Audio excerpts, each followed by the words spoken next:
যিনি রব্বুল আলামিনের এত কাছে হয়েও কখনো এক পলকের জন্য অহংকার করেননি, সেই মহান রহমতুল আলামিন জান্নাতের প্রথম আমার রাসূল সাল্লাল্লাহু আলাইহি ওয়াসাল্লাম স্পর্শ করবেন এই ভিডিওর মাধ্যমে।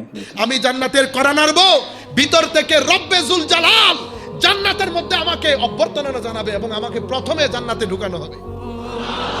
শুধু আমি ঢুকবো মানে আমি না, ওয়া মাই ফুকারাউল মুমিনিন, আমার সাথে আমার উম্মতের ফকির, আমার উম্মতের গরিব মিসকিনরা আমার পেছনে থাকবে, আমাদেরকে জান্নাতে ঢুকানো হবে। ওয়ালা ফখর, এটার জন্য আমি অহংকার করি না। তোমরা যা যা বলেছো আমি শুনতে পেয়েছি, আমি শুনেছি।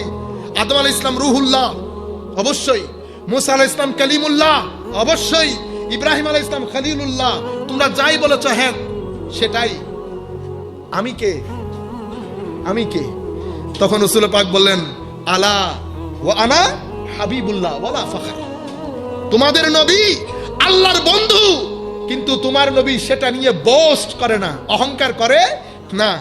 ওয়া আনা হামিলু লিওয়াইল হামদি ইয়াউমাল কিয়ামা, কিয়ামতের দিন সমস্ত নবীরা যখন থাকবে, কুল কায়নাত যেদিন থাকবে, আল্লাহর প্রশংসার পতাকা আমি নবীর হাতে থাকবে। ওয়ালা ফখর, এটা নিয়ে আমি অহংকার করি না।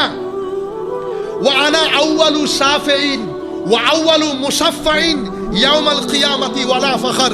কিয়ামতের দিন শাফাতের দরজা আমি রাসূল খুলবো এবং আমার সুপারিশ প্রথমে আল্লাহর দরবারে কবুল হবে। সেই কারণে আমি অহংকার করি না। শুধু কি তাই, ওয়া আনা আউয়ালু মান ইউহাররিকু হিলাকাল জান্নাহ ফায়াফতাহুল্লাহু লি ফায়ুদখিলুনিহা ওয়া মাইয়া ফুকারাউল মুমিনিনা ওয়ালা ফখর।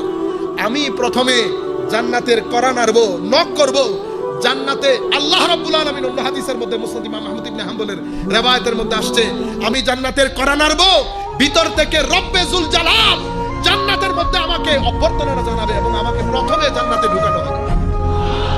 শুধু আমি ঢুকবো মানে আমি না, ওয়া মাই ফুকারাউল মুমিনিন, আমার সাথে আমার উম্মতের ফকির, আমার উম্মতের গরিব মিসকিনরা আমার পেছনে থাকবে, আমাদেরকে জান্নাতে ঢুকানো হবে। ওয়ালা ফখর, এটার জন্য আমি অহংকার করি না। ওয়া আনা আকরামুল আউয়ালিনা ওয়াল আখিরিনা ওয়ালা ফখর। সৃষ্টির শুরু, সৃষ্টির শেষ, যা কিছু আল্লাহ সৃষ্টি করেছেন আমি সবচেয়ে সম্মানিত। ওয়ালা ফখর, এটা নিয়ে আমি অহংকার করি। এই কথাগুলোর উপর জীবন অতিবাহিত করার নাম সুন্নিয়ত।